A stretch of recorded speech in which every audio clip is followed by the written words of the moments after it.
Grab your beverages and turn up your interweb. You've tuned into the only multi-generational conversation on the roles of fathers in society. Welcome to Dads and Beer.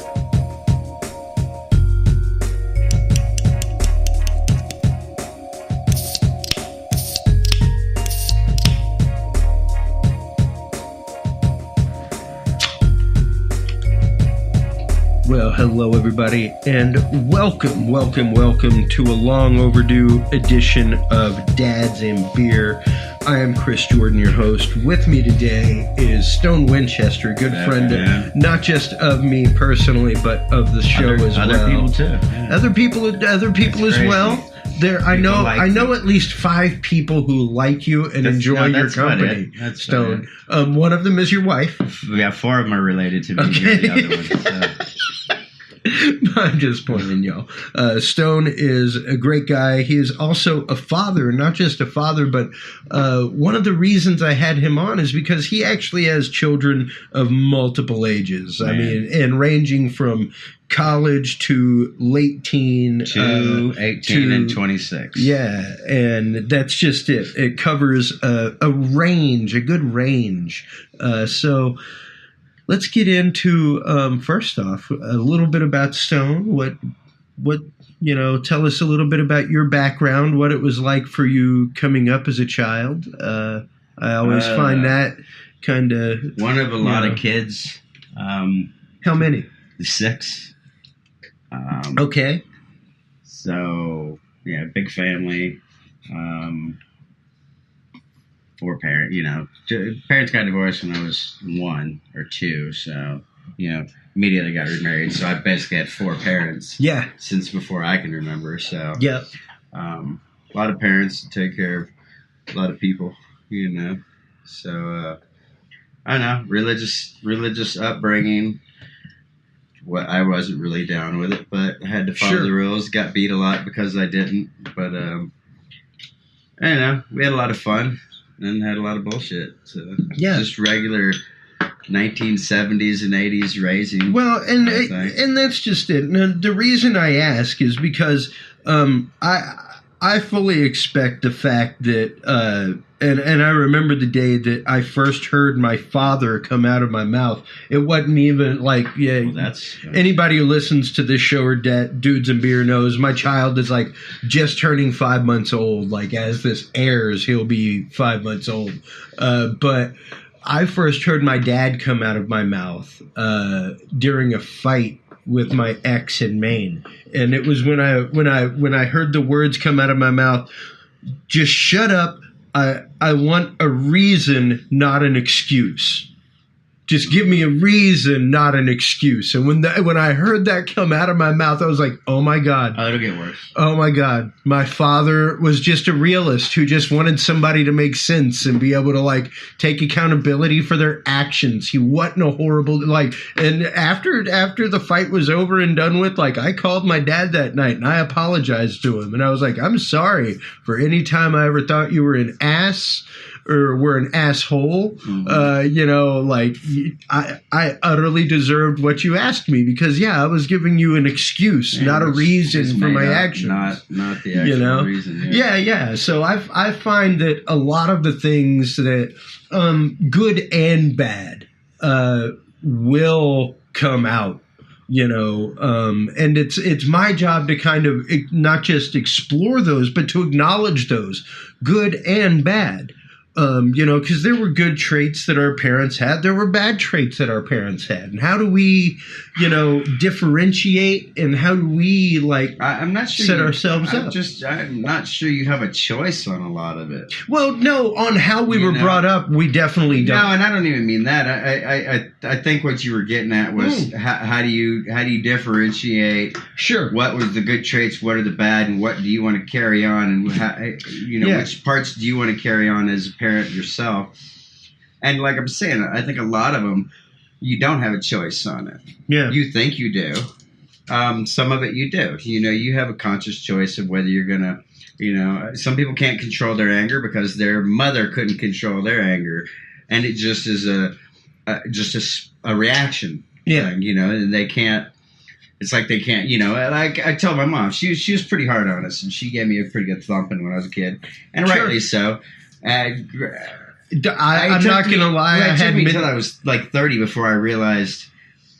I realized in my early 20s, I called it abuse. You know, because she didn't just spank you. You know, she got pretty hard and heavy. Sure. And it was pretty much just me. But then later on, when I was about 30, I realized, hey, I was the only one that was a shithead. Yeah, I was the only one. I was the only one asking for it. Yeah. So, but you know, I don't really have the anger thing. She does. But I told her when we had a little talk. I paid for her to come up to Tennessee where I was living at the time. Yeah. I sat her down. I took her out. I had to have a couple beers to get in me before I had the balls to talk to my mom like I was about to. Yeah. And I told her, I said, you know, you did this and that and the other, and this is what it caused in my life as an adult. You know, I've linked it all, done all the self-analysis and figured out why I do the things that I do, and a lot of it is because of the way I was raised and the things you've done. It's when I started being accountable for my own actions. Exactly. And stopped blaming her. And it changed my life. I wasn't angry anymore after I had the talk with her. But sure. I told her, I said, you know, I'm not looking for an apology. I want you to don't apologize. Just listen. Just as for me to just say things to you and don't apologize because you were raised a certain way and your dad beat the living shit out of you. I had it so much easier than you did. You were just, you know, she grew up in a different generation. Yeah. They didn't have the internet and all this self-awareness and everything else. So she didn't have the tools I had to get past my problems, you know, that stemmed from my childhood, which everybody has some. Yeah. You know what I mean? We've all got issues from our childhood, whatever. One kid is going to take the same punishment they got from their parents as the other sibling does. Yeah. One's going to say they were abused. The other was going to say, I don't remember that. Well, it was no big deal. A prime example is the fact that Dr. Spock actually came out years later and was like, I was wrong. Like, my son ended up committing suicide because of my teachings. Mm-hmm. You know? Like, it worked for a small window of time, but it doesn't work for a broad scope. Well, yeah, and everything, anybody that claims to be an expert and say, you know, the guy that, if he claims to be an expert and he says, the answer is, I don't know. Yeah. I had my Psych 101 professor, first year of college. I sat down in the class, and the first day the first thing he says, life is complex. He said, people come to me all the time and they ask me, well, why does my husband do this? Or why is my mother like this? And he says, I don't know. Life is complex. There's too many variables to say why anybody did anything. Yeah, there's a million variables and everybody's going to react different to each one of those variables. So when you combine them, there's just no answer. Yeah. You know, no answer that you can just have. You can find a way to cope. Yep. But you get what I'm saying? Yeah. So it's like everybody gets up in the morning and has the same bus ride to the same building. Right. But for some reason, somebody has a different perspective on that bus ride. You know, because it is all relative. It is all learning to cope with crowded, you know, large crowds or not being able to cope with them. Or, yeah, because I mean, that's literally an issue that did not spring up for me until late in life. Uh-huh. Like I was definitely a late bloomer socially. You know, I was always a good listener, had a very tight-knit, even to this day, tight-knit, close group of friends. I don't have like a superfluous amount of people. I'm not a big like, hey, everybody come over to my house and let's party type of person. But most people do like you. Sure, I'm a likable person. I'm very approachable. I'm a good listener. I tend to want to listen to people. I enjoy it. And for me, it was one of those blooming late in life and coming to that, it was the fact of it took me years to get to the point that I almost became agoraphobic. Like now, unless I'm working behind a soundboard or something, it's hard for me to be like in a club or a venue. I never understood around the crowd who is afraid of sweaters. I just don't get that. So Well, fears are irrational, and that's just it. And getting back to being raised, like you said, or reared rather. Animals are raised. We are people, but I'd rather be raised. Something about being reared by your parents doesn't. Yeah. That's a different episode. But yeah, I mean, there were different standards at the time. There were different means by which stuff happened in society. So Just to put it nicely, to put it lightly, yeah. And things have moved on and progressed. And like you said, the day I called my dad and apologized was the day I realized, I had given him nothing but excuses. I had never given him a reason for things. Oh God, yeah. I never apologized. I felt like I got the worst end of the two between me and my mom. Mm. You know, I didn't feel like I owed her an apology for me being a shit. Sure. Because I suffered the consequences. Yeah. I did my time. Punishment served. I don't need to come and apologize to you after you beat the crap out of me for spilling the mayonnaise. You know what I mean? Like, yeah. Yeah, no apology from my side. Yeah. But either way.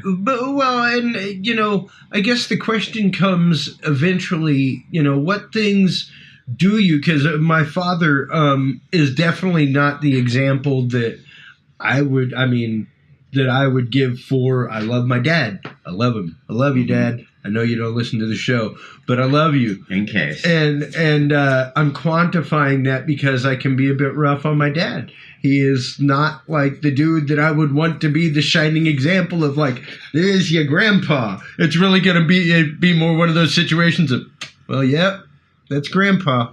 Right. Like he is not the most socially enlightened person, even though he has a brother of alternative lifestyle. He is not the most socially enlightened person, even though his brother's chosen mate is a man of other ethnicity. Like, it just has no qualms whatsoever. So he is the dude that will... Wait, I didn't ask. Is this a really PC show? No. Okay. No. But it's one of those... It's just one of those, So your uncle's gay, and he my likes uncle's gay. black guys or Mexican guys or something. My dad in the background, Is your dad not cool with it? My dad's all right with it, whatever. He calls his mate Chocolate Thunder. There's nothing wrong with that. I call my wife Chocolate Thunder. So, it's just one of those things that he's on his sixth marriage, But he's old, right? Yeah. You gotta forgive old people. They're just old. Well, and it's one of those, brought up out in the country, family from Alabama, And how old is he? He's in his mid-60s. So then city years, that's 90. Yeah. Like, and that's just it. Mentally. He ain't changing. Yeah. He ain't got no reason to change. Like, I ain't working in an office. I ain't got to change for nobody. Well, there's no HR department. If it works for him, then there you go. So, yeah, it's one of those, like, I love my dad, but there's going to be, much like, I think, having my kid come back from public school, there's going to be a lot of, well, yes, but... there's going to be a lot of quantifying trips after him hanging out with my dad.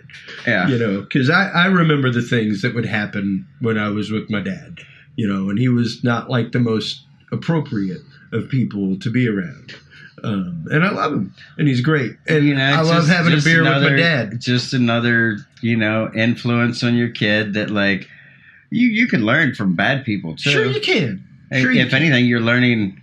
What? You just say, okay, so that stuff that Grandpa said, not really a cool thing for people to say. Yeah.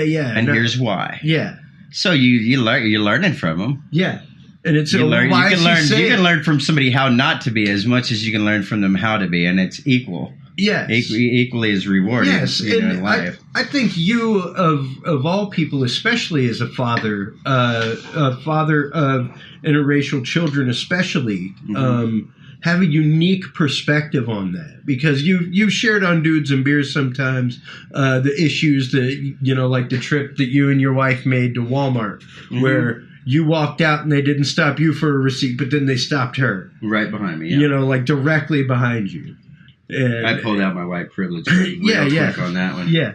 So, and you're someone that doesn't hold their tongue when it comes to that kind of stuff. No, I don't believe in holding back. Yeah.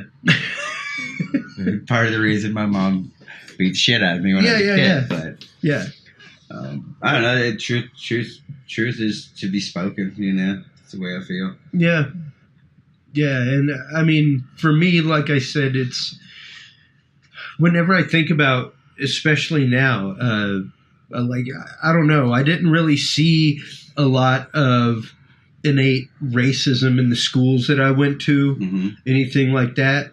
We were all friends. I didn't recognize it if it was happening. Yeah. Exactly. So I just my house growing up. I mean, my mom, after my parents divorced, the first guy my mom went out on a date with, my dad actually set my mom up on a blind date with this guy he worked with, because he knew that this guy and my mom were the same religion. He knew he was a nice guy. Thought they'd get along. My parents never were enemies. They were always still friends. You know what I mean? Still co-parents. But yeah, it was a black guy. This is 1971. My grandmother married a freed slave 18 years after slavery ended. My family's just never really seen it. They've always been a little controversial and didn't give two shits what anybody thought. Sure. So, I didn't really realize there was racism until I was probably like 14 or 15, and then it kind of hurt my feelings once I was like, wow, y'all don't like somebody? Y'all don't like that guy because he's a different color? Just because? Really? Just because? Yeah. Kind of mean, so whatever. Well, and that's how I always felt about it as well. And I guess, it was coming from that. And, I mean, even on both sides of my family, God, my one side of my family is deep Cajun, like 100%. And the other side is like 100% Babalama. Like Roll Tide. But yeah, I can definitely say that as I grew older, some of the things that I was accustomed to seeing from some people definitely had their racist overtones to them. And I didn't much appreciate them. And I kind of, at that point I was older, and I don't think I read, and I'm sure there was plenty there that I just didn't read into. Or in the 70s, we just didn't realize. You know what I mean? It wasn't like, if that's just the way people talked, maybe that's just the way they talked. I don't know. Yeah. It just wasn't, I wasn't aware that there was an issue.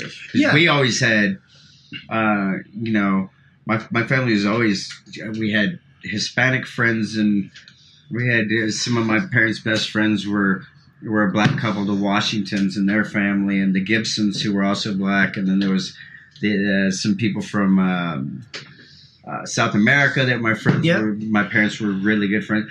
Just tons of families, and they were like all different races. Like there were Asians and just. And I guess that was the same thing with me, with being involved with Cub Scouts, Boy Scouts, that kind of stuff. Because, there was no segregation when it came to that. Right. When it came to flag football or, Pee Wee basketball, there was no we were all on the same team. Right. And that, I guess that was also technically part of suburb life. Like I was brought up in suburbia, like West Houston. I was North Houston. Even though, exactly. You were up near Guns Point, as it's colorfully called now. Point, and, it was racially diverse. It was, and it was, and the funny thing was, we call it Guns Point jokingly, but it was not always. Point, but it was a nice mall. It was not always that way, and now you go, it's like they could turn it into like an Old West set. Or like a zombie set inside. Like you could sell it. Like they should really rent it out for post-apocalyptic filming. It's pretty bad. Yeah, like there are 8 stores open in it. But they're all kiosks. Exactly. Fake jewelry. Yeah, kiosks. half of them are fake jewelry with cell phones. Flea market. With cell phones. Flea market phones. And it's just one of those. It's interesting how. It happens that way. But like I said, growing up in suburban Houston, I didn't see a whole lot of that. You know, like I guess I saw some of it with my family that grew up like out near the Crosby area. You know, like out. You know, I know there were some family members that definitely had an issue when my cousin married a black man in Louisiana. Yeah, now that's stuff you didn't see as much of. You know, almost never. Yeah, but you know, to be fair, you know, the 70s were terrible. Yeah, we had fun because we were little kids. Yeah, or I had fun. I was born in '69, so I had the entire '70s. Yeah, 75. As a child, you know. But I'm sure it was fucking terrible. But the thing is, there wasn't social media, there wasn't cell phones with cameras, there wasn't all this, and white America, white media was not going to be on there saying, well, 3 white guys dragged a black guy down the gravel road with his truck for racial, you know. Yeah. It wasn't, people didn't even use the word racism back then. It was just the way it was. So to be fair, it's probably worse than it is, much worse than it is today. Yeah. It was just so contained and so, you know, there's no reason to talk about it on the news. Yeah. Because that's where they belong and we keep them over there and that's that. And then whatever happens to them, they should just, you know what I mean? So, yeah, it was terrible. I try and tell these kids now, they're like, oh my God, racism's so bad. No, racism is not worse now than it ever was. It's better now than it ever was. I challenge you to go on camera phone all the damn time now. And my wife, so you see it more. My wife and I discuss that all the time. It's the fact that now, like, you know what happens in the Poughkeepsie Register. Like, it's there. It's available at your fingertips. Right. You didn't used to know what happened in Poughkeepsie when you lived in Des Moines, Iowa. No. Or when you, you know. You didn't know what happened unless you was on your local news. Like, unless the president was killed there. You know, something like that. And now everything is everywhere. It is all over the place.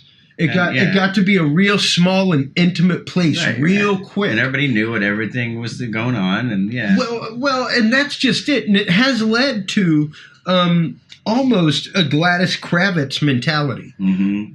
You know, if you remember. Lenny's mom? No. The one from Good Times? The one from Bewitched. Oh, Bewitched. Yeah, she was the neighbor from Bewitched. It was always like, Henry! Looking out the windows. I'm telling you, something's going on over there. Mm-hmm. You know, like, and the town gossip. Yeah. Gossip, and it's so funny because my family coming from a literal one red light town, like my cousin graduated to like 85 other people.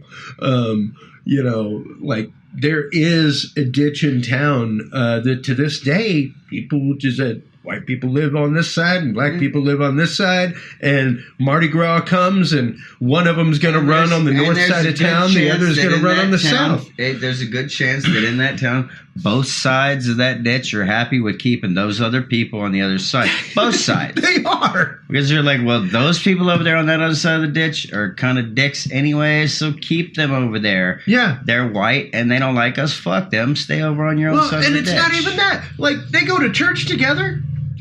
They'll go to the same church. It's just so funny because it's an understood thing.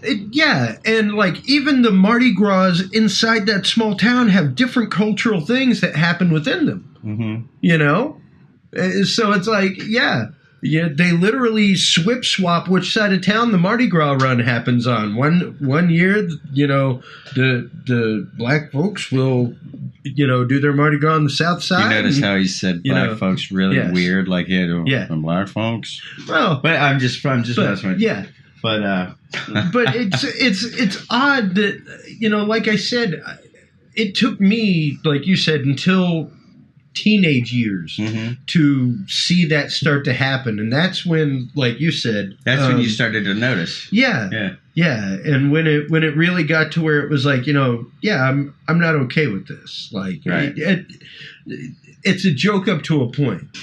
And I think you know, and I've made the point on social media before of we all laugh in a dark theater. Despite the joke, like everybody that went to see Blazing Saddles laughed at the same time in the dark theater, whether they were black or whether they were white. Just showed my wife that movie for the first time like 2 months ago. And of course, the first words, you know. Oh, yeah. So my wife is a 26-year-old, a young, gorgeous black woman, Yes. and very strong, young black woman. And you know, some of the first words that they're dropping the N-bomb, first sentences, and she just like looked at me with her jaw hanging wide open, like, "What the fuck are you showing me?" And it took the scene where they're working on the railroad. It's almost right away. They're working on the railroad and they're singing some soulful music, and then the white guys come along and they're doing Camptown races, and the black guys are just standing back looking at them like they're fucking idiots. And my wife got it. She's like, "Okay, I get it. Yeah. This isn't talking shit on black people. It's making fun of ignorant white people." That's right. And I love this movie. It's great. Yes. And it's hard to get her to watch any. To her, a movie that's 4 years old is old, and it can't be any good because it's old. Yeah, that was so. Blazing Saddles was a little out of her time range. And granted, when I exposed my wife to it, because there were many movies that were classics growing up for me, like Blazing Saddles, that were social commentary, but at the same time, absolute comedy. And she watched that back to back with 48 Hours. And after 48 Hours, she was like, that movie was really racist. And, she's a white woman from Boston. And, hey, there's a lot of N-words being thrown around. I get you. Well, I mean, it was the time, too. I mean, Richard Pryor didn't not drop that word. Well, and that's the thing. We watched Blazing Saddles, and then she was like, I can't believe that you showed me two, like, crazy racist movies in a row, and you say that they're, like, pillars of movies that you watched as a kid.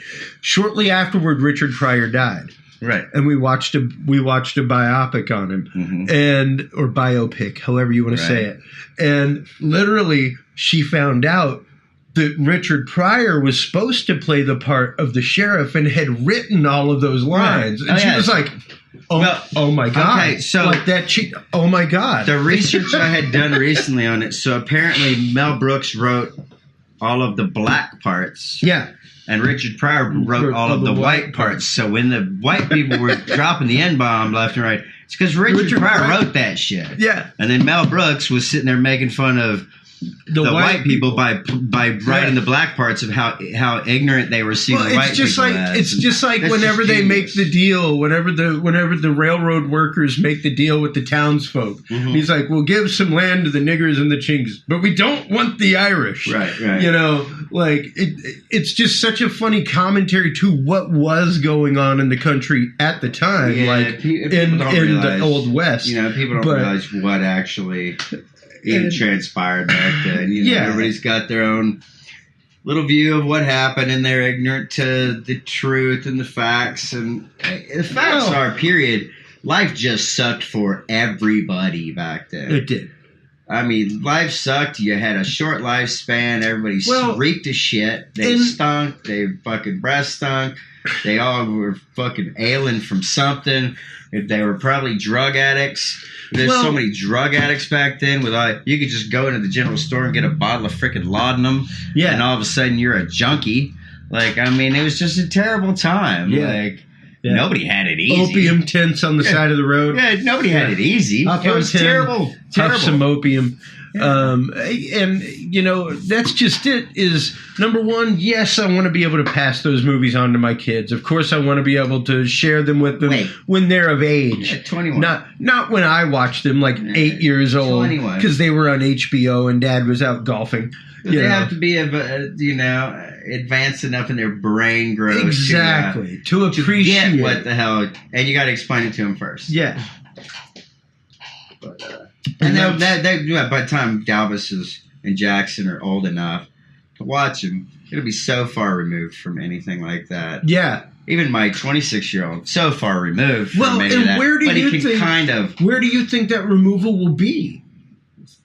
50, 60, 70 years? I mean, that's the removal. Yeah. We don't know all the facts on anything that really happened 100 years ago. We know what we were taught, and we know what was jotted down in books. Yeah. But that's it. We weren't there. You know what I mean? All the people who were there are fucking dead. Yep. So what do you really know? You know what somebody wrote down, and You don't even know if they were fucking smart enough to really, did they have an agenda? Were they fucking crazy? They just wrote shit down. Yeah. So word of mouth, the telephone game works. Yeah. Anything that's word of mouth, it gets fucking skewed. So you're literally going off of what was written down, and we know how white America and the textbooks and everything go. They're still teaching Columbus was a great guy. Absolutely. Good that he discovered America. Great sales. He discovered a place that a million people already lived. Amazing. Pretty sure that if anybody discovered, as in like came in and planted a flag or anything, pretty sure that was Amerigo Vespucci. Before that, closest you had freaking Norwegian Vikings. people. Yeah. The Vikings, coming in 1,000 years before Columbus. Yep. Yeah. So, and that's just it. There is, at what point will it be anathema, if it will be anathema, to show a movie like that? You know what I mean? The way it's going, man. Because we've seen ripping down statues. They're doing we a lot definitely of shit. saw. They Well, want yeah. to do book burnings, for God's sake. That's next. I feel like we're right up against that. Record yourself a digital copy of that movie, because Bill Cosby, Little Rascals, disappeared, didn't he? Yeah, he bought that shit up, bought the rights to it, and now you ain't finding it anywhere now. Yeah, because of racial disparities. Yeah, but and yes, it was wrong. It was wrong. Saying it wasn't. But it was wrong.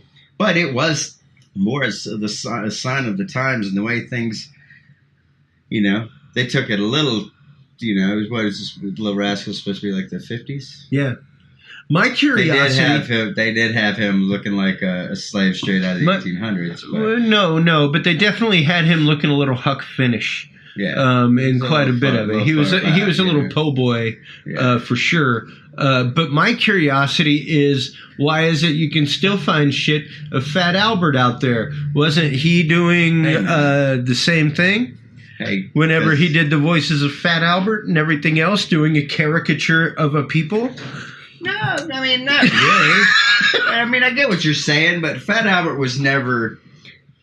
I don't think it really ever tried to paint an ignorant picture of the black race. Or, no. You know what I mean? Not. It was more, hey, this is what's going on in neighborhoods around New York City and Detroit and Chicago. I've got an interesting twist, and you may be interested in this because you're old enough to remember Tom and Jerry, all that kind of stuff. Like I love Tom and Jerry. And there's, of course, in the early episodes, there is Tom's owner. Who is the older black woman? Now, note that and it's always been, this racial profiling, this racial, caricature of a people. But it's something that dawned on me that when you think about when Tom and Jerry came out, that was like late 40s. All right, like things had just gone Technicolor, that kind of stuff. So late 30s, early 40s, whenever Tom and Jerry came out, this wasn't someone, in a couple of them, she is a maid, or in a maid outfit, but most of the time she is the homeowner. Mm-hmm. And is a single black woman that's a homeowner. There's one episode where she's putting on her pearls and going out to dinner to play cards with her friends and stuff like that. And it's like, wow. Is it that that's a racial caricature, or is it that is actually, giving credence to the fact? It was a very quiet tip of the hat. Yeah. Because there were a lot of people that would have been cool if they'd really thought about what the hell it was. Wait, you got a black woman owning a house, and a single black woman owning a house, successful, all that kind of stuff. So I think Disney and everybody's been sneaking stuff in. Forever. I mean, sure. Disney's the but worst. that was just something that crossed my mind one day as we were talking, Amy and I, about, cartoons that I'm glad that I have on digital copy, Looney Tunes, that kind of stuff that you just don't catch in replay anymore. Man, you watch some of that stuff and I catch stuff. I'm like, holy shit. Oh, yeah. I mean, just... But what people forget, because there was one recently that was going around on the internet that was like, Tom, the most pimp person ever. And it's the one where it's like Texas Tom and he's walking up in his Spurs and like rolling the cigarette and, smoking a cigarette on a kitchen.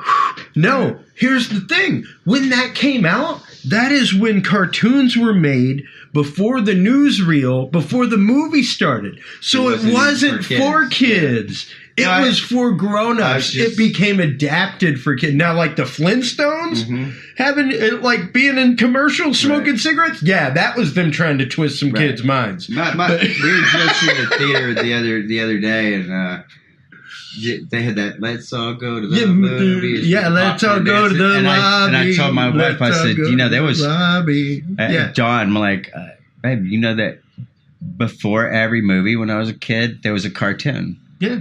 On the, and she's like, oh, that's really cool. Like, I was like, no clue that anything like that ever existed. Yeah, it was. We thought it was cool. It's where Superman, Looney Tunes, all that stuff started. So originally these things, that's why they were a little bit racier, a little bit looser, because they weren't written for kids. They were written as adult entertainment.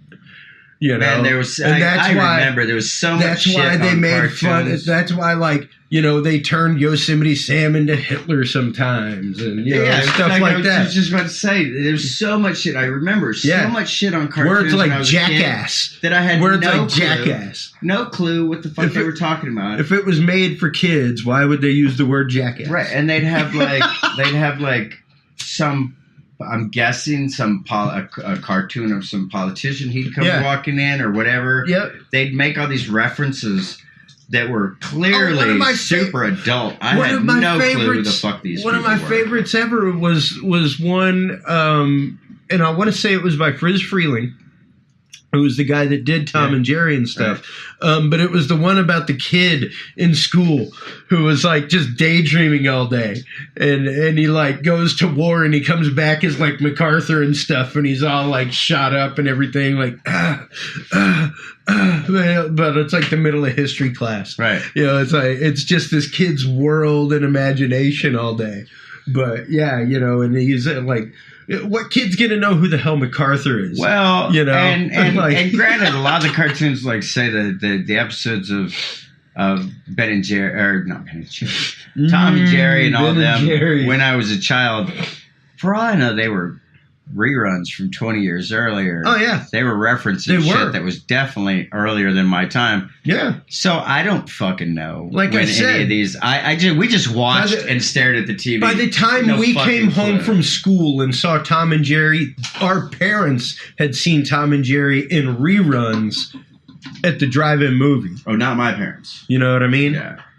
My parents were old shit. No, they watch but like that's the stuff when our parents say, like they paid a nickel for a hot dog and a pickle, like the pickle came with your hair. Welcome to the movies. That's my stepdad. We went to the movies because we got a free pickle. Yeah. My stepdad's like 85 and he's so that guy. The only way you could get pickles was to go to the movies. Yeah. That's where my stepdad. It was the first snack Warner Brothers ever came up with. Right. They invented the pickle. They invented the pickle. Pickle and air conditioning. My stepdad's like 85, and he's the guy. I swear he probably did walk both ways uphill. I called that was one of the other things I called my dad about whenever I first moved to Maine was, hey, just so you know, I officially do walk uphill both ways through the snow to get to work every day. Terrible. Well, say, dumbass, take the same fucking road both ways, and you'll go downhill on one of them. But yeah, and it's like, what part of that, as parents, do we draw from? What part of that do we choose to leave behind? Even looking at cartoons that we grew up with, movies that we grew up with, stuff like that, like, Amy, because I watch a lot of violent movies. I'm not gonna lie. Like I was watching Dead Presidents earlier, right? But it's one of those like, at what age should I maybe not do the Friday the 13th marathon? No, it's nothing. If it has to be a question in your mind, then you wait. Yeah. If you're still questioning, is he old enough for this? Then he's not. Well, yeah. The day that you don't question, is he old enough for this? Then he probably is, because you got a good head on your shoulders. Oh, sure. You know, my wife brought home some plastic door thing for Halloween it's got a couple zombies on it on the front door. And I said, don't let Jackson see that.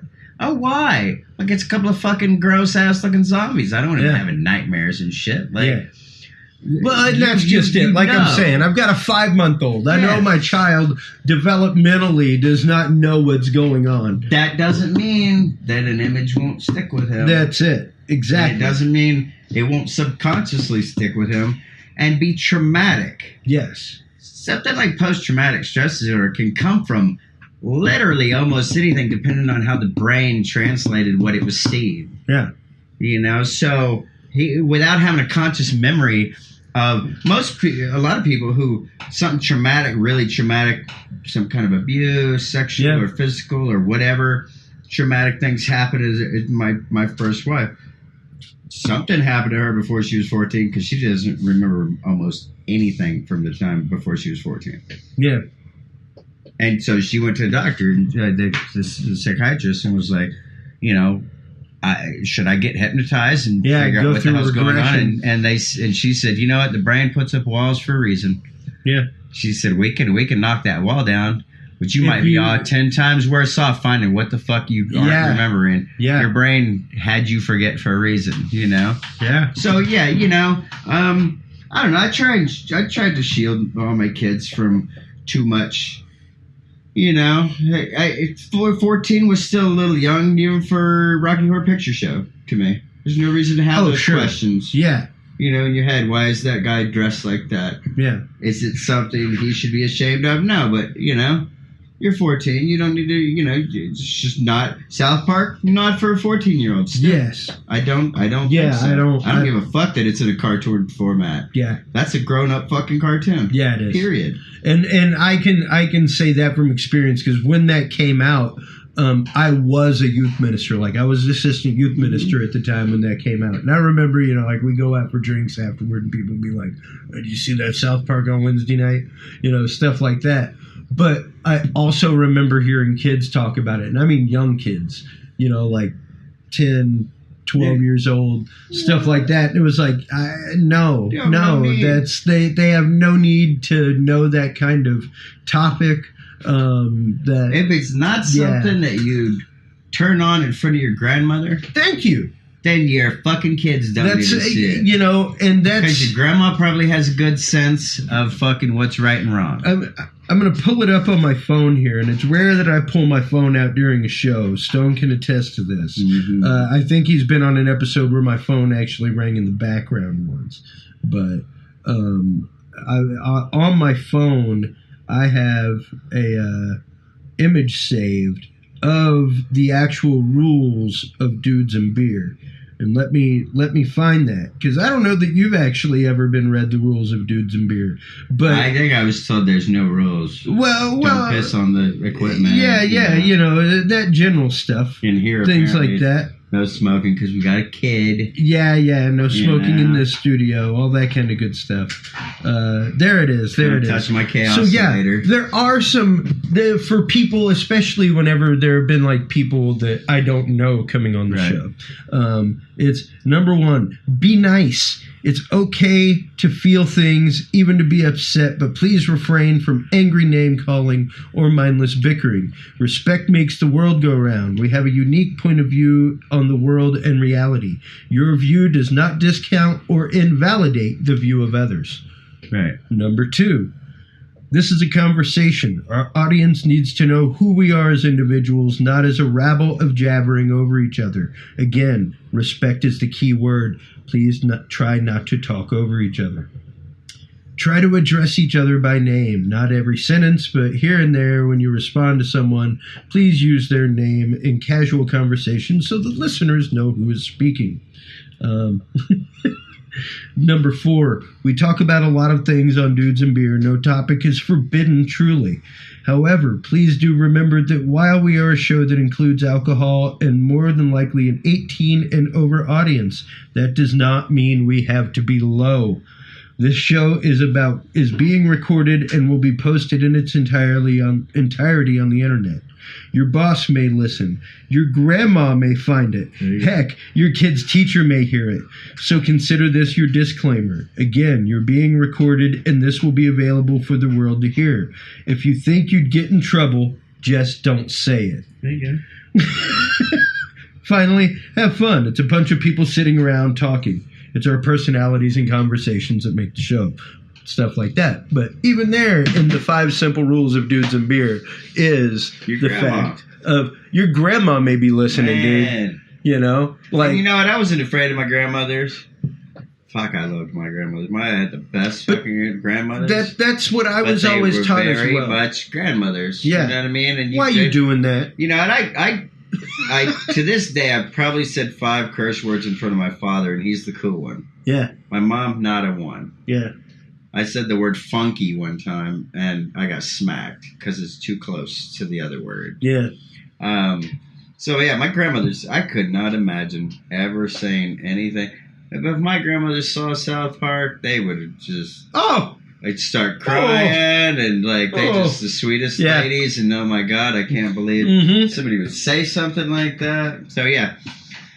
Yeah. Probably your kid doesn't need to hear anything your grandmother would get upset about. That's it. Period. And, I think that we as a society in general have taken, like I said in that, to being too low. We've gone for that low-hanging fruit too much. We live in a very sarcastic world where sarcasm is the reign of the day and the means of conversation. I'm not going to say I'm not either. You know me, man. We got sharp tongues and quick wit. That's why only 5 people like me, because I'm very sarcastic. Sharp Most tongues people and quick I gotta wit. tell you, most people take me wrong because it's literally just out of humor, and I even though I hate everybody, I genuinely love most people. Yeah. You know what I mean? Like, and I get along with almost anybody. Except for one guy, you know who he is. But, fucking hate that guy. He's my Hitler. Okay, but anyway, the sarcasm thing, I'm so guilty of it. Same here. It's probably some, like, my insecurities and blah, like, blah, I blah, want you my know. child is going to be the child of like a technician and a theater teacher. So he's going to have a sense of humor. You know, like my wife teaches comedy, for crying out loud. He's going to have a sense of humor. He's going to have that technical break it apart mind. But at the same time, it's like, man, I don't want him to have that sarcastic mouth. I don't want him to. He won't. You know. And I'm trying to lose a lot of that myself so that I feel it's like not he there. will follow after you and be a late bloomer socially. Probably. Theater teacher mom, technician dad, Yeah. undateable for the first few years of teenhood. He's already got the big feet. Yeah. Poor kid. Oh, he's a good-looking kid. He though. is. He's sharp. Got that flock of red hair. He's got the Yahoo Serious He's look gonna going go, on. He's gonna go for It's it. just Yeah, he's it's got red this. hair everywhere you want to be. He's got this covered. Boof. Yeah, he's awesome. But it is one of those interesting things of, yes, I am releasing another generation of Jordan upon the world. And this one's kind of the one I'm accountable for and that I'm responsible for. You know, Not for long. No, I did. Yeah, I mean, Let me tell you, they become individual rapidly. boy, in the next year and a half. Oh yeah, yeah. My 2-year-old, I gotta say, I'll say shit just because I'm a dad and whatever. My 2-year-old's a pretty awesome dude, and he's great. very, very polite. And he's very, he's just about the best kid I've been around. Yeah, He's still 2. yeah. I still want to drop kick him sometimes, but I don't, just because he's such an awesome guy and it's illegal. Well, it's like I was saying about Dalbus. Whenever you got here, he was pitching a fit. He was quite obviously a little. He was tired. Baby stuff. He's tired. He's teething, and like I said, he's got 6 noises he knows how to make. Man, Dad, don't ever underestimate the plight of the baby. Yeah, that because that's a hard life. It's tough. You can't do anything for yourself. That's what I'm saying. Pissing and shitting on yourself. Yeah. You can't talk. It's got to be frustrating. That's exactly what I'm saying. He knows 6 sounds, and they're going to relate to the whole world right now. Right. He doesn't even know anybody but you. Sometimes he makes sounds so long that he literally just starts crying because that's the only sound he hadn't made. Right. And it's like, oh my God, you ran through your whole vocabulary and you're back to being sad. You poor guy. You don't even know why you're crying right now. You literally don't. It's just one of the only sounds you know how to make. You poor guy. Just outlaw the crying. That's what we did at my house. Just make it against the law. Right? He's not allowed to cry. He really isn't. He gets it. He started he's getting about 2. He's coming on 2.5, and he started to cry a little bit. But it's fake. It says, we aren't saying that hey, you break your. It doesn't even sound like you're crying. It's not even don't get him wrong, folks. It's not a oh my God, you fell off your bike and broke your arm. He's playing with his toys while he's doing it.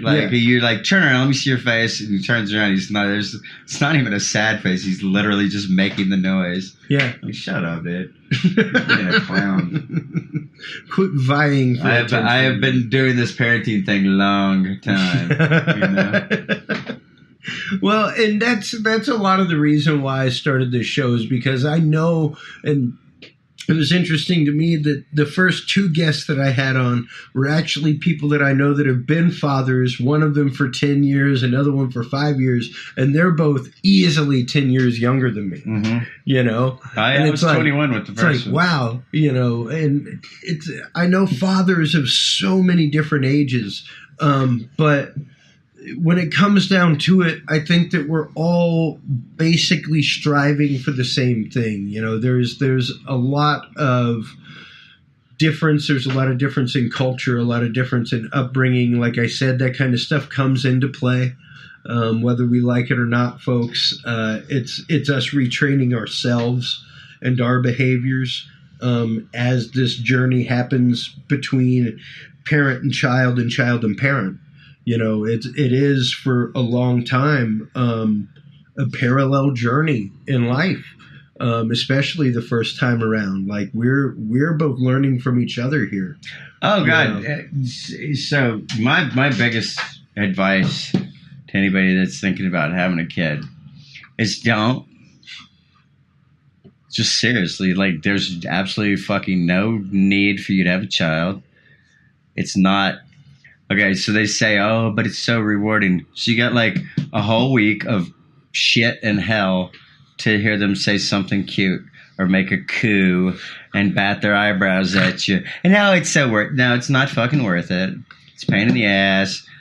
They end up going to jail, or they end up costing a shitload in college. They shit themselves and piss themselves and color on your walls, You've got the range. They fucking do it all, man. I got one that just got out of jail. The 18-year-old just got out of jail for running some girl over because she threw a Slurpee at her. And another one being offered. And another one who's got a 3.7 GPA at UT and just got an internship with Northwestern Mutual. And that's awesome. But and a 2-year-old that's just an apparent badass. Oh, he's pretty awesome. Yeah, he's a fighter, but yes, he is. I remember when he was born. You have to spread the seed and all that. No, you know what?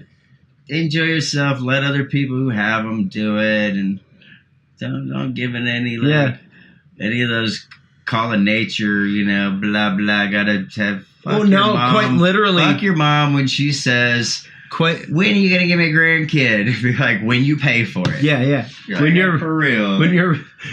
Here's what I've told quite a few people. I've seen so many people who've had kids just fawn over my child and be like, oh my God, no, I'll hold him. And like the whole time we're there, just want to hold, my child is perfectly available for personal therapy sessions at a rate of $30 an hour. I'll sell you my kid for $30. the 18-year-old. But you're gonna have to pay her bail. But it's like I could start a racket here where it's like I could go around to old folks' homes like they do with like animals and stuff, and charge them to therapy kids. Touch their head and like it makes them feel better.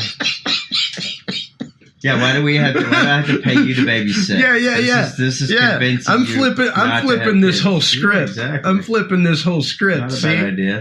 Yeah. You got to pay me to watch my kid because, see, it gives you good vibrations to be around my baby. That's right. It's good stuff. Like, it's proven in scientific journals. No, my youngest, to be honest, would make you want to have a kid. He's a pretty great guy. Yeah. He's been the easiest. Now I say that he's been the easiest so far of all three of my kids. Love all three of them equally. In case any of them happen to listen, you'd had a few all at three of them bats are by awesome. that point too. All the three of them are awesome. Well, I have to say that I'm 47 now. Yeah. So I kind of treat this one like a grandpa would treat his grandson, like, hey, come here, let's play. Want a snack? I don't care. Have some sugar, like. Yeah. Mom's upset. She's only 26. She's flipping shit. Why would you let him? Because I don't care. Yeah. You know what I mean? Like, I'm like his grandfather in age. Like, I'm chill. I'm calm, tolerant, patient. I gotta say that's probably a lot of it with me.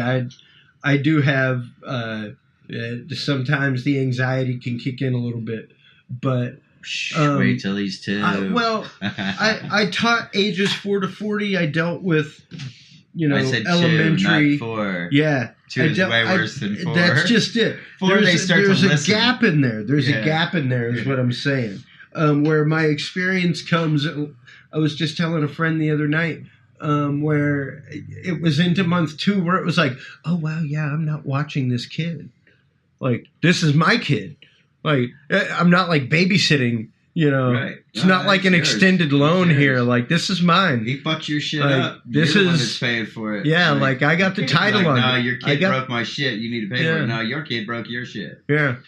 Now, the way to approach it, I think, really, with the 2 and 3-year-olds, it doesn't matter how you approach it. You're going to get frustrated and you're getting a little pissed off. Sure. But just when you walk in the room, expect they fucked your shit up. Seriously. Yeah. Don't leave shit around that they can fuck up. Yep. It's not baby-proof your house. It's toddler-proof your house. Yeah. Don't worry about like, you got to make sure there's nothing you can swallow. Obviously, get rid of that shit. And then don't leave a fucking pen around. Yeah. And don't fucking hand him a cup of fucking milk and let him run around the fucking living room with it. Because he's going to pour the shit on your couch. Like, most of the shit that 2-year-olds and 3-year-olds do that piss their parents off and destroy their shit is the parents' fault. The fuck you hand them Kool-Aid and let them run around on the carpet. Yeah. You made a fucking red stain on your carpet by handing it to a fucking 3-year-old. Yeah, you enabled a red stainer. Yeah, that's your fucking problem. You did it. Yeah. Don't just avoid that shit, and you'll be mad at them a lot less. Yeah. My mom let us do fucked up shit. And that's why I got my ass beat all the fucking time. Because if I could go back, I'd say to my mother at 3, I'd say to her, I'd be like, "Well, what were you thinking? Yeah. Giving me that. What did you think was going to happen? Thinking leaving that plate of cookies? Do you see how little I am? Yeah. I'm not smart. Yeah. I'm stupid. Hey, even if I was smart, you left a plate of cookies out. Who's the smart one now? Hey, I'm a grown-ass man, Stone. Hey, don't leave a plate of cookies out. I'm still going to eat your fucking cookies. Don't leave a plate of cookies out, man. You want some of those cookies, you better leave some back. Man, I just ate all the cookies before I left the house, too. My wife's pretty pissed, but that's funny. The whole fucking package of chips. But yeah, it is one of those, like, you enabled that. What do you expect? Yeah. It's like I was telling you before the show. Accountability is what you were saying a few minutes ago, and that's part of, part of it is you being accountable for the shit you didn't think to. So you're mad at yourself. Yeah. For leaving something somewhere that your kid, Unattended, you're not pissed at your kid because they're a fucking dum-dum. They're stupid until they're about 25 years old. He means that in all loving sense of the word. No, I don't. I mean, they're fucking stupid. I was stupid. We don't know shit. You know what I mean? You tell a 2-year-old, you should have known better. He's fucking 2. Are you kidding me? Yeah. He doesn't know anything. Yeah. He knows mommy and daddy and cup. Yeah. You know what I mean? He knows he crapped his pants, but he doesn't know, like, the sign to, hey, I feel a little pressure here. Yeah, I better say something to mom and dad. You know? Yeah, like, yeah. It's just, these things don't exist in their head. Yeah. They just received this gift called cognitive thought. You know, like, just got it. No. Doesn't mean they're, like, reached enlightenment. You know, it just means they, like, I'm starting to look at things and figure them out. Yeah. Yeah, so I don't know. And then you got to work on the punishment. Yeah. That's the easy part. Punishment really is the easy part. And it worked for my oldest the best so far. I have something I kind of put together. Yeah. It worked really well with my oldest son. What's your 3-point plan, Stone? And it's funny you say that. I feel like I'm looking for a PowerPoint somewhere. Man, I wish I had one built right now. No, I love this. And actually, it affects my son today. And it's part of the reason that he's such a good student. I'm down with taking any advice when it comes to disciplinary action. You want your kid to learn, problem solving, and how to make the right choices and think things through. Yeah. So you use the punishment and that hand in hand, they can start. So you give them choices. Okay. You don't give your kids choices on everything in life. Obviously, they need to learn that you don't get it. I think that's part of the reason the millennials have such issues. Is because they were given choices on like so much that they get to work. And guess what? Your boss isn't giving you choices. Your choice is, do you want to do what I tell you to do for money? Or do you want to fucking go home and kiss my ass, So you don't give them choices on everything. Dinner is not your choice because you don't have a job. We're having spaghetti. Yeah. We're having chicken. You're eating that. Your punishment is a good place to use choices. So I'd always give my kid 3 choices. So the first choice was a really badass whipping. And it's going to fucking hurt. I don't want him to choose the whipping. Yeah. So I make it clear how bad it's going to hurt. At first, after they hear the other 2 choices, the first time, they're going to choose the belt. And then they're going to be sorry they chose the belt because it's going to fucking hurt really bad. Sure. Like, it's not going to draw blood, but I mean, it fucking, even if it's just 3 swats with the belt, man, you can make that shit sting really fucking bad. You can. I grew up with it. I know. Yep. So that's your first choice. Second choice is you're grounded for an unreasonable amount of time. They might choose that second as their second time of getting punished. Yeah. But they're probably not going to choose it another time because, wow, holy shit, a month and a half for spilling the milk. You know what I mean? Yeah. Like it's ridiculous amount of you're steering them towards the third punishment. But you want them to think it through, and give it some thought and decide. The third one, my favorite, is write me an essay. You write me an essay on the subject. You lied to me. I want a 3,000-word essay at fucking 10 years old on the word lie. 3,000 words at 10 years old on one single word is kind of hard.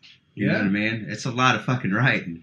I don't want none of this double spacing, none of this. It ain't a 3-page essay. It's 3,000 words, Yeah. Don't let me catch you. And you make it clear. I don't let me catch you using and thee too much. And, it's going to be a real ass essay. My son is such an amazing writer. It's how he got into UT with a GED. You know what I mean? Yeah. Like, he's got this internship with Northwestern Mutual. because of his writing. His writing is amazing. But he wrote so many freaking essays when he was a kid. And he always chose the essay because my ass whippings hurt. Yeah. And 2 months being grounded, and I mean grounded. None of this, you can take your Xbox in your room and have your phone and shit. No. Yeah. But you might as well be locked up in a closet. You know what I mean? Yeah. So, so you got homework and it bed. covers a lot of ground here. You know, they got punished. Yeah.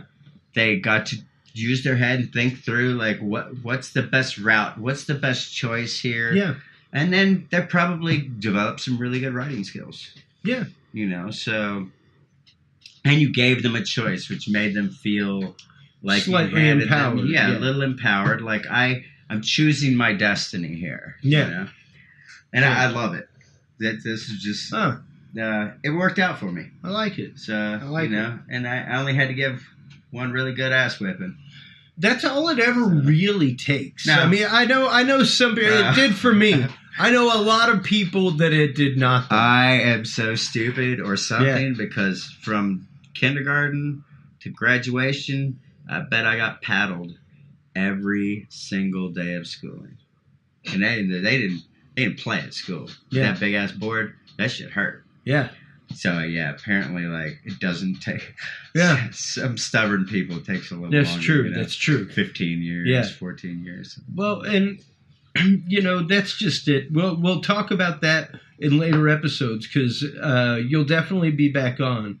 I love sitting back and talking with you because you are someone with years of experience as a father and someone who has reared some proper children. And the example. Well, no, the example of father. No, I'm riddled with guilt and like I did everything wrong. No. Because, like you said earlier, the decisions they make up to a certain point are within your purview. Once that right of refusal comes to them and they start making adult decisions on their own, it's out of your hands. And you can only hope that the lessons that you instilled hold up. And they don't always. I mean, hey, I was a stupid head until I was like 20 something. Yeah. I was lucky that I didn't really get caught with anything. But yeah, I was a stupid head. My brother, not a stupid head. Yeah. But I was the one that, it took me a little bit longer to get things. It took me a little bit longer to grow up and grasp it. And once I got it, I got it and I wrangled it. And I ride the range all the time. We have fun with it now. Yeah. But I was definitely afraid of my adulthood and definitely afraid of the consequences to action in life for a long time. Yeah. For a long time. Yeah. You see, those are the things that kept me out of trouble. Yeah. Like, I was always afraid of... My dad was a real lecturer, you know? And it was always about consequences for your actions, and, you know.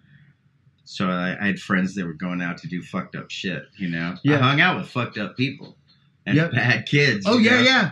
But they wanted to take it, a little far, and they would go steal a car or this, that. And I'm like, man, you're stupid. You know what happens if you get caught? Yeah. Just ask my dad. No. He never got caught doing anything. He never did anything. But he'll tell you all about the consequences. Yeah.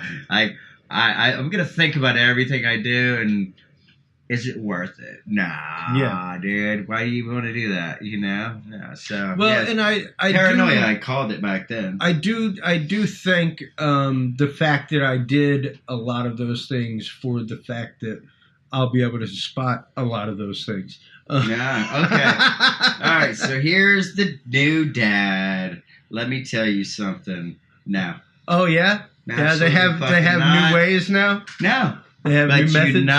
But you're going to realize your parents, no matter how experienced they weren't going to see your shit. Yeah. I mean, I sat down across the... Well, there's my dad was definitely the blind bias. Like, my dad was cooking in the kitchen, and we had the little... The bar thing with the stove, and there was little bars with the bar stools. We sit across, and I'm sitting there looking at him tripping balls on acid. Sure. My pupils had to be the size of my face. Okay. And I sat down across the bar when I got home and just purposely talked to him just because I thought it'd be a trip. Talk to my dad. There's no way he's gonna know. Yeah. No fucking clue. Yeah. Had your dad ever used hallucinogens? I don't know. He wouldn't tell me. Okay. But it's not. He was he worked for a dentist for a long time. Not like they don't know what giant pupils means. Sure. Something's wrong with your face right now. Sure. You know what I mean? Like, I looked like I was tripping. Yeah. I went and looked at the mirror. My fucking eyeballs were ridiculous. Well, and that's one of those, like, God bless my mother. I love her very much. But there are a lot of those things that she was just unaware of. Clueless to. Now, let me tell you, I have the experience in all that stuff. Yeah. And my son, I didn't know until he was like 16 that he'd been smoking pot since he was like 12. No fucking clue. This kid never... He told me later on in life he'd be high, hanging out watching TV with me. I knew every sign to look for. Yeah. I didn't see a fucking one. This kid was smart enough to carry around Visine all the fucking time. He never looked high. I just thought it's like you got a 14-year-old son. He's stupid. Yeah. He is a fucking dodo. He might as well be high. So you don't know the difference between when they're high and when they're not high. They're just dumbasses, you know? Yeah. So, I was completely fucking shocked. I was like, I fucking missed that? 4 fucking years? I didn't know. How did I fucking miss that, you know? I could have been making fun of you that whole time. Yeah. I would have whooped that ass, but, you know. Yeah, actually, I remember when I found out, he told his mom. And then his mom called me and she said, don't tell him I told you. But I was like, well, okay. Like, I'm not going to fucking say something because I'm about to fucking choke him. But she told me he'd been smoking pot for a few years. So we were driving in the car. I waited till we were in the car and he couldn't run away, we were on the freeway doing 70. You're not going anywhere. Yeah. So I gave it a few days and I thought it through, And I told him, I said, so your mom told me that you've been smoking weed. And he just swallowed real hard and just kind of cowered back. Even though I never hit him, really. I give him a thump on the head every now and then, but literally a thump with my finger. But I said, he said, yeah. And I said, well, I wanted to tell you I'm disappointed. Because I got to tell you, your dad being pissed at you doesn't affect you like your dad saying he's disappointed in you. That's true. That's much fucking worse. Yeah. Dad's disappointment. So I told him, I said, I just want to ask him a couple questions. I said, I really hoped you wait. I wished you'd waited. You got years to be able to do shit. Let your brains finish fucking developing because you're not done yet. Your brain's about halfway there right now. You ain't cooked. So I said to him, tell me one thing. I said, what is it you like about it? Why do you do it? Like what? He's like, I'm really funny when I'm high. And I said, you're not. I said, you're fucking high. It seems like you're funny. Your friends are fucking stupid and they're high, so they think you're fucking hilarious. But you're not funny when you're high. And then a few years later, I got around him when he was high, and I realized he's really fucking funny when he's high. Like, holy shit, this guy's fucking hilarious. But that didn't change the fact that, Sure. There's still that initial, like, oh, man. Yeah. I was severely disappointed, and, but to get back to the subject, I had fucking no clue. Yeah. And I've done it all. You know what I mean? Yeah. So that's why I reacted new dad, thinking he's going to spot it. And and my I guess wife's that's like, oh, no, not my kid. He'll never do this and he'll never do that. I'm like, and that's good luck definitely some with that. hubris on my part. That's definitely some hubris on my part to think so. It's just, but you keep thinking it. Yeah. Because you're going to think it either way. Yeah. And then you're going to find out, maybe he'll just be really bad at hiding stuff. And you'll look back and be like, see, Stone. I hope not. I caught him. I hope not. I hope he's great at hiding stuff.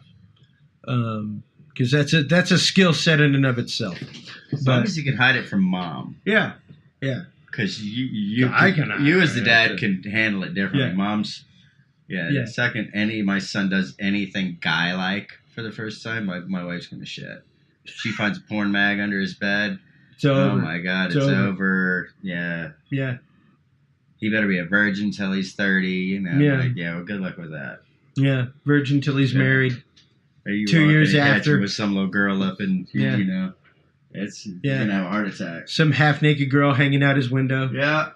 Yep. Oh, I caught my son, 14, like that. Yeah.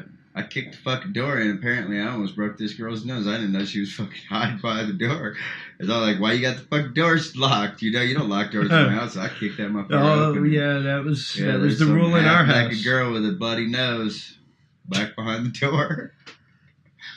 Your dad, I can't believe you did that. I'm like, I can't believe you snuck some girl in my house at 14. Yeah, there's a lot of and can't got her hiding believes behind going your on fucking tonight. door. Like, yeah. There's don't a lot play of that. can't I believe- can't believe you. Yeah. Well, I didn't break any rules. Tonight or is any apparently laws. a very unbelievable That's evening. right. Oh, man. God, it makes me think of all the shit that, like, you know. And I can't wait for some of those firsts, you know. But I also dread some of those firsts. Nah, well, you're Like lucky. you say. You're lucky in that you're old enough that you're gonna take it a lot differently. Exactly. You know, you're a pretty Exactly. chill dude to begin with. I try to. You know, I was fucking crazy, man. You know, I was young. I had my first one at 21.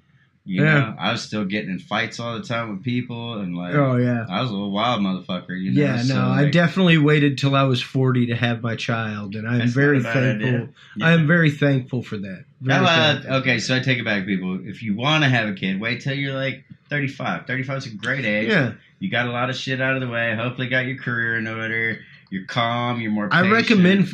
recommend it for women mainly because at that point they throw crazy science at you. Like you get to see your baby every week. Like we were in birthing class with women that had like never like seen their baby once throughout 9 months of pregnancy. The Almost. problem with waiting as a woman is that you run a risk of having more and fucked up ones. know? You run a slight risk. Yeah, Yes. my friend was, the slight risk is big enough Yeah. that my friend had 2 kids, and they wanted to have a third. She was like 41. They wanted to have one more before she couldn't have kids anymore. And they had quints. Wow. 5 fucking babies. I went from 2 kids to 7 kids, all like that. So Yeah. You run a little risk, but that little risk is so huge. Yeah, like- I don't want that. No, hell I don't no, want dude. that. Like Yeah. that's terrible. Yeah. I don't even think I have enough love in me to give to 5 kids. At Oh my one time. God. I'd Yeah. probably run away. I'm okay. Yeah. The real me came out. I'm kind of a douchebag. I would probably run away or like, eat some rat. I gotta go out and get I gotta go out and get Daddy will be back. I gotta go. 7 buy packs of diapers. cigarettes. I'm living in Southeast Asia in a hut somewhere, you know. I like 555s. Can't- I came all the way to Vietnam to get them. right? Can't do it, man. It's too much. But you know, there's so much that happens in our world. There's so much that we as men have been programmed to take on by society, and that's what this part of Dudes and Beer is about, is to kind of set a lot of that aside and break into what it is to be a father, you know, break into what it is to be men in our society today. And so many people have this twisted concept, not just of what it is to be a man, but a twisted concept of love, a twisted concept of appreciation. And that's the cycle that I'm trying to break with my son, is the cycle of not, that for some reason men aren't supposed to feel these things, that men aren't supposed to have these concepts in their mind, that they, you know, that there's such a disparate difference between men and women that there is no getting along between the two without sex, you know. Wait, what? Yeah. Without sex? I know. How do you have kids without sex? Well, you can have, there are many ways to have children without sex by modern science. There's still got to However- be. There's a sex called male and there's a sex called female, and it takes both of them. Well, sure. Yeah. I thought you meant the physical act of Either way, coitus. man. Hey, I don't even want to think about that. But on that The note, only good part of having kids is the making of them. And we'll explore coitus and other things in later episodes of Dads and Beer as the children grow older. Right. These topics will come up in how you breach them, how you talk about them, or broach them rather, not breach them. I'd rather not get into the breaching with my son. Yeah.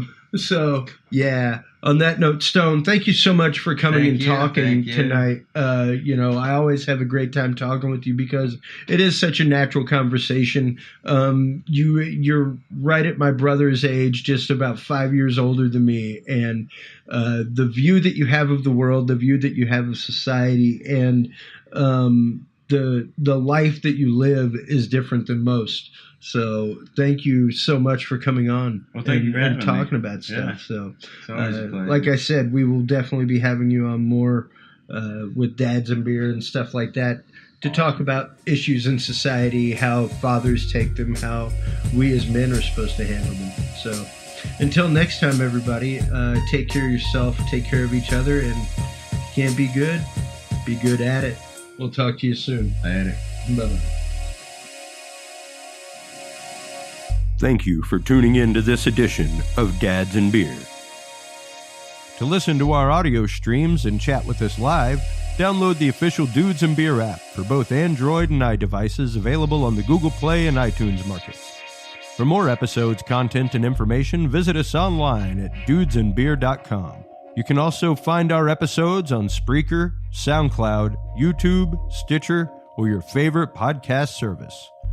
Dudes and Beer is a proud member of the Revolution Digital Group family of podcasts. Thanks for listening, everybody, and until next time, drink responsibly.